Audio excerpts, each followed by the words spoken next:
Logika sederhana, kenapa kita tidak mengetahui hikmah-hikmah tersebut? Bukan hikmahnya tidak ada, tapi karena ketidakmampuan manusia untuk memahami hikmah tersebut. Ketidakmampuan. Bukan tidak ada hikmahnya, ada. Tapi kemampuan manusia yang terbatas. Ada beberapa contoh misalnya. Contoh sederhana dalam Al-Quran. Contoh. Allah mengisahkan dalam surat Al-Kahfi tentang pertemuan Nabi Musa dengan Nabi Khadir.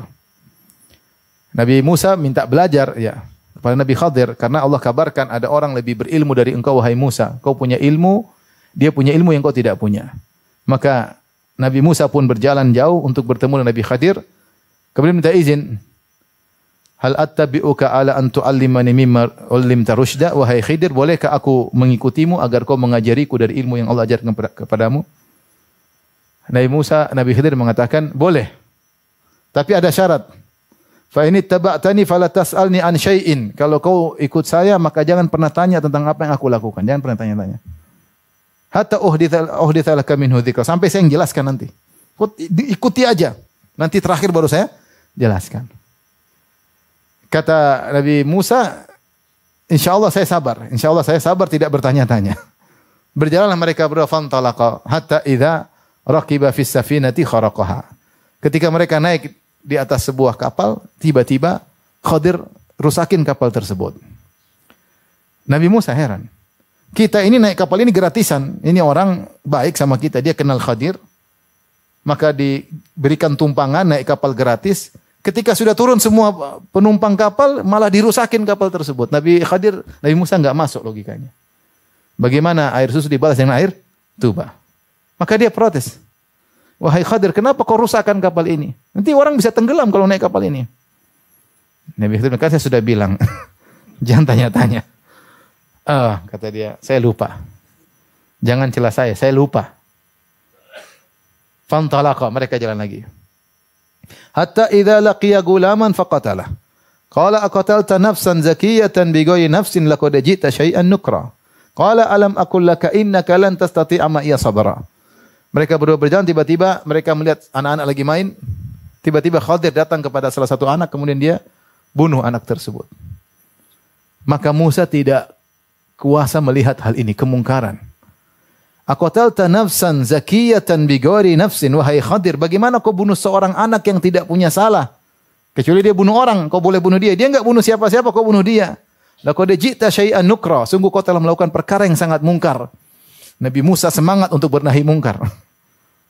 Kali ini dia tidak lupa, dia tahu tapi dia tetap nanya. Kalau pertama dia lupa, kan sudah berjanji jangan nanya-nanya. Kedua ini tidak lupa, maka Khadir berkata, "Alam aqul laka, bukankah saya sudah bilang, innaka lan tastati'a ma'iya sabra, kau tidak sabar denganku. Pasti kau nanya-nanya." Aduh. Kata Nabi Musa, kalau saya tanya lagi, ya, maka sudah cukup uzur untukmu, kita berpisah. Saya tidak akan tanya. Kalau saya tanya sekali lagi, sudah. Saya tidak akan tanya-tanya lagi. Fantalaqa, akhirnya mereka berjalan lagi. Hatta idza ataya ahla qaryatin istata'a ahlaha fa abau ayyudayyifuhuma fa wajada fiha jidaran yuridu an yanqadha fa aqama. Berjalanlah mereka berdua, Khadir dan Musa, menuju ke suatu kampung. Kemudian mereka minta dijamu. Mereka ketuk pintu satu-satu, satu rumah diketuk. Minta makan, nggak dikasih. Kami tamu punya hak untuk dijamu. Setiap pintu diketuk, nggak ada yang kasih. Setiap pintu diketuk, nggak ada yang kasih. Subhanallah, ini Nabi. Minta makan nggak dikasih. Sampai ada ulama yang tulis, lihatlah Nabi minta makan nggak dikasih, nggak ngomel-ngomel ya. Subhanallah ya. Kalau orang ternyata tidak dimuliakan, ingat ada pernah Nabi Musa, Nabi Khadir tidak dimuliakan oleh suatu kaum. Ya. Nabi padahal tidak dimuliakan. Akhirnya mereka meninggalkan kampung tersebut. Fajada fiha jidaran yuridu an qadha fa aqama. Atau di antara kampung tersebut ada rumah yang dindingnya mau roboh. Fa aqama, maka diluruskan oleh Nabi Khadir. Maka Nabi Musa protes. Qala law syi'ta la takhalta alaihi ajra. Kenapa kau perbaiki rumah? Mereka sama kita enggak baik, kenapa kau malah perbaiki rumah mereka? Kalau kau bisa kan bisa minta upah. Perbaiki rumah orang dapat upah.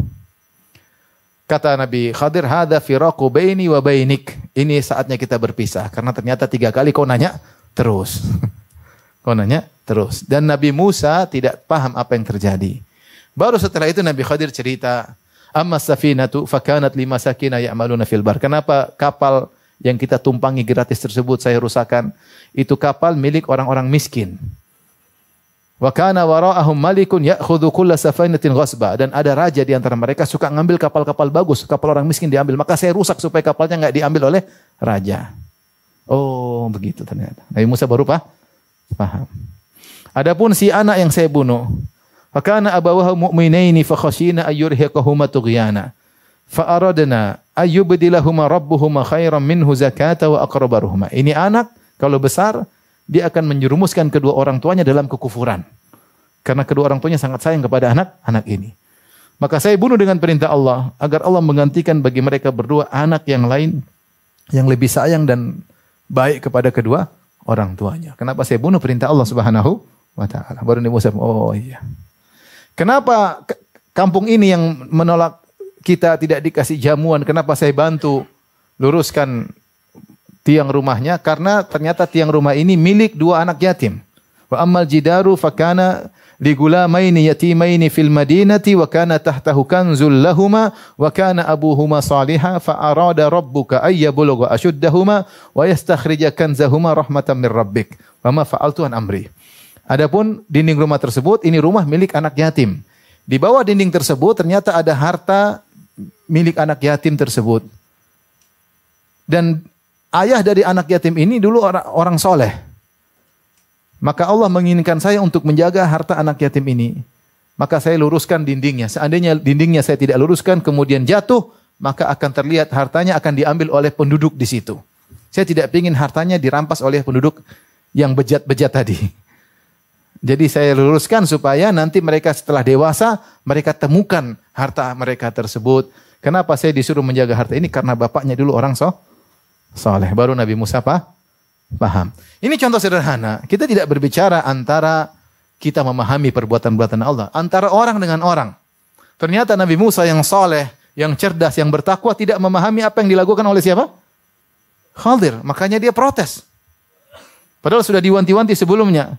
Fa ini taba'tani fala tas'alni an syai'in hatta uhditsa laka minhu dzikra.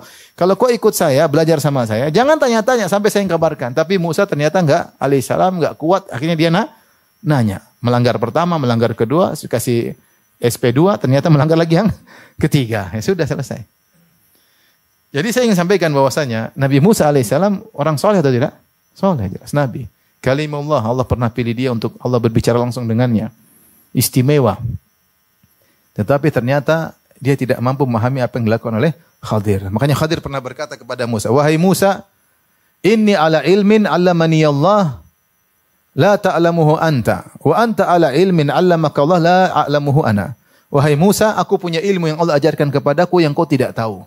Dan kau punya ilmu yang Allah ajarkan kepada engkau dan aku tidak tahu. Kita masing-masing punya ilmu sendiri. Nah, ini di antara ilmu yang tidak diketahui Nabi Musa alaihissalam. Maksud saya, ketika Nabi Musa yang sejajar secara nalar, sejajar dengan Nabi Khadir, dia pun tidak bisa memahami apa yang dilakukan oleh Nabi Khadir. Bagaimana lagi jika kita berusaha memahami Allah yang maha berilmu, yang melakukan sesuatu yang di luar daripada nalar kita.